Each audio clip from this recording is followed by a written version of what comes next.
Ah, the old Disney fairy tales that shaped our childhood. The ones that taught us to believe in magic, true love, and happily ever after. Well, what if I told you that the stories Disney brought to life were never made for kids? In fact, the original versions were so dark and twisted that they might legitimately give you nightmares. Yeah, maybe if your peanuts haven't dropped yet, you little pecker. Hi, Grandpa. I'm trying to make a video. Can we talk later? I know what you're doing. Don't try and get rid of me. I'm gonna sit in the corner and make sure you don't read any more of those dirty books your grandma caught you reading. Zayden, you dog. Mickey? I'm making a video! Oh, okay, honey. Come on, that was for a video. Whatever, fine. Just try not to interrupt, please. Try not to be a little bitch then. Alright, let's take a closer look at the dark origins of your favorite fairy tales and talk about some of the scenes that Disney didn't want to share with you. And when I say dark, I do mean dark. I'm Mickey Teller, the masked storyteller, and if you like this video, please give it a like and consider subscribing to the channel. I'm trying to reach 1,000 subscribers by April, and I'd be forever grateful if you help me reach that goal. And with all that out the way, let's get into it.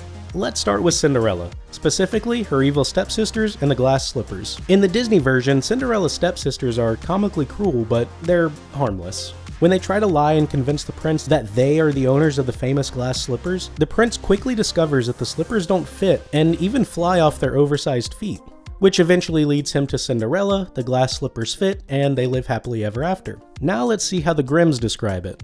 I actually have the entire Grimm collection on my bookshelf. Let me grab it. Alright, let's see.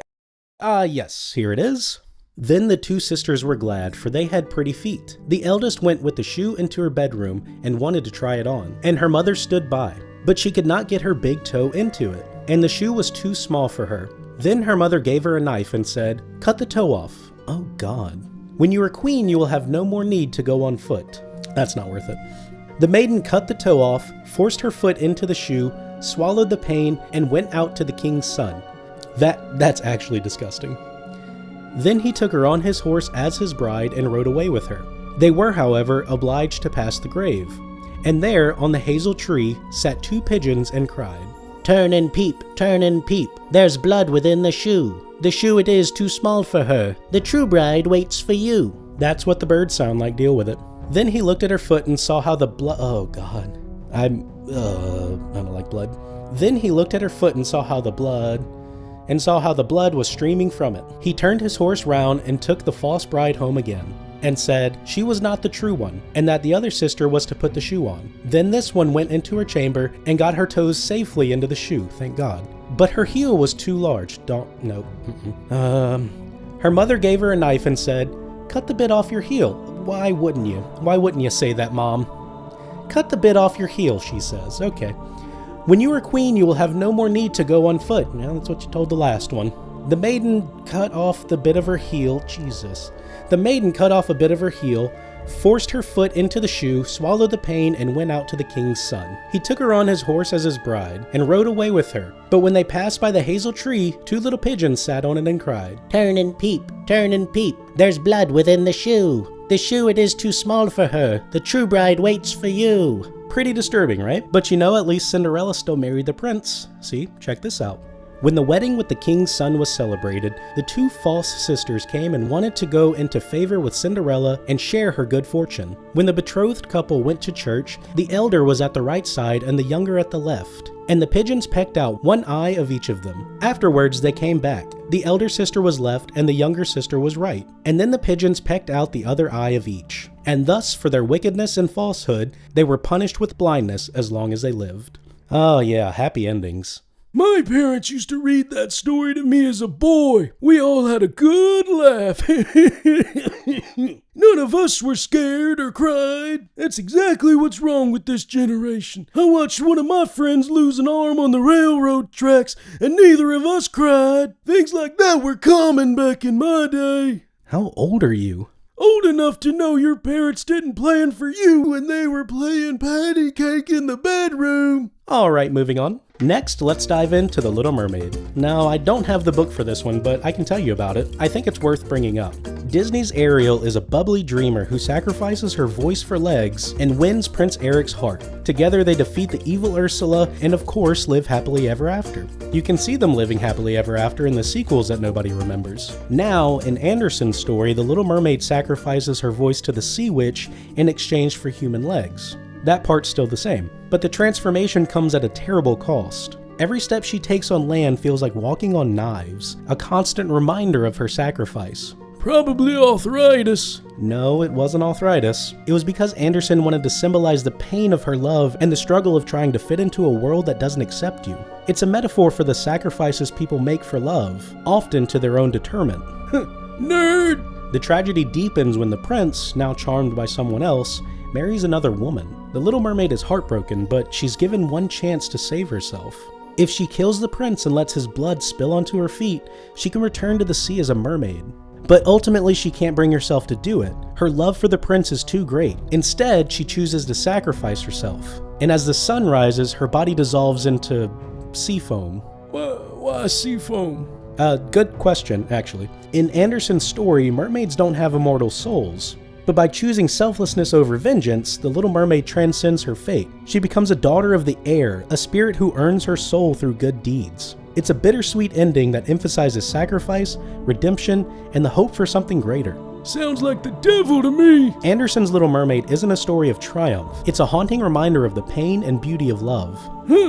That beauty goes away after a while. Your grandma's mostly just pain and love now.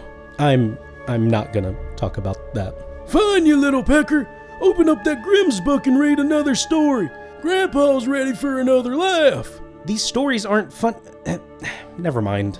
Alright, one more. What childhood fairy tale can we destroy now? Oh, Snow White. Classic. The fate of the evil queen in Disney's Snow White and the Seven Dwarfs is anything but desirable. Falling to your demise and being crushed by a giant boulder is pretty bad. But the brothers Grimm's Little Snow White had, in my opinion, an even worse finale for the evil queen. The Grimms wrote this. Then the wicked woman uttered a curse, and was so miserable, so utterly miserable, that she knew not what to do. At first she would not go to the wedding at all, but she had no peace and must go to see the young queen. And when she went in she knew Snow White, and she stood still with rage and fear, and could not stir. But the iron slippers had already been put upon the fire, and they were brought in with tongs and set before her. Then she was forced to put on the red-hot shoes and dance until she dropped down dead. Huh! Yeah, just throw me over the cliff. In fact, I'd rather that than giving someone the courtesy of watching me dance for free. Mrs. Teller says you gotta pay to get Mickey Exotic time. People don't even want to pay you for YouTube. Your exotic time is safe with you and your wife, believe me. Right. Well, there goes my attempt at a joke. You are the joke. Anyway, the darkness of Snow White doesn't stop there. Early in the story, when the evil queen tries to kill Snow White, her cruelty knows no bounds. Now, obviously, the book I'm reading is an English translation, but I'm going to read the part that's closer to the original German. The Grimms wrote, "The queen said to the huntsman, 'Take her into the forest and kill her, and as proof that she is dead, bring her lungs and liver back to me.'" Jesus, I thought they were just gonna ask for her head. Yeah, I told you, Grandpa, it was dark. Shut up, boy, and keep reading. Alright, I'll summarize it. The huntsman spares Snow White, but instead brings back the lungs and liver of a boar. The queen, thinking they belong to Snow White, eats them. Yeah, you heard that right. Cannibalism. It's only cannibalism if she ate Snow White. She ate a boar, idiot. Yeah, but she thought it was Snow White. Sissy boy, that's what's wrong with this generation. I know. And while the Disney version turns Snow White's apparent death into a beautifully mournful scene, the Grimm version adds a little twist. Snow White's coffin is dropped by the dwarves as they carry it. When the coffin and Snow White fall, it dislodges the poison apple from her throat. Romantic kiss, not exactly. But she survives in both versions. Honestly, good for the Disney early writers for being able to take these and turn them into kids' movies. That's like me waking up and saying, you know what could work as a children's book? The Silence of the Lambs. Finally, we agree on something. Okay, you get the picture. So why are these stories so dark? Fairy tales started as oral folklore for adults, not children. They addressed harsh realities like death, betrayal, and survival. They were cautionary tales, not bedtime stories. They were my bedtime stories. When the Brothers Grimm collected these stories, they didn't shy away from the gore and gloom. But as time passed, publishers and filmmakers, especially Disney, sanitized these tales to make them family-friendly, focusing on magic and happy endings instead of morality and consequence. And now we have to raise a bunch of sissies and crybabies. Even in their sanitized forms, these stories still teach us lessons. Take Snow White, for example. At its core, it's a tale about vanity and jealousy. And The Little Mermaid teaches us about the dangers of sacrificing our identity for love. While Disney gave Ariel her happy ending, Andersen's tragic version dives home the consequences of losing yourself for someone else. These reimaginings remind us that fairy tales were never just about happily ever after. They were about facing fears, making sacrifices, and finding strength in the darkest moments. I think I found the strength to kick your little pecker. Stay still. No, Grandpa, stop! Alright, Grandpa had to say goodnight. So, in conclusion, fairy tales weren't always the bright, happy stories we grew up with. But maybe that's what makes them timeless. So, which fairy tale shocked you the most? Or is there one you'd love to see in its original form? Let me know in the comments below. And don't forget to like and subscribe for more fascinating dives into the stories that shaped our world. Later.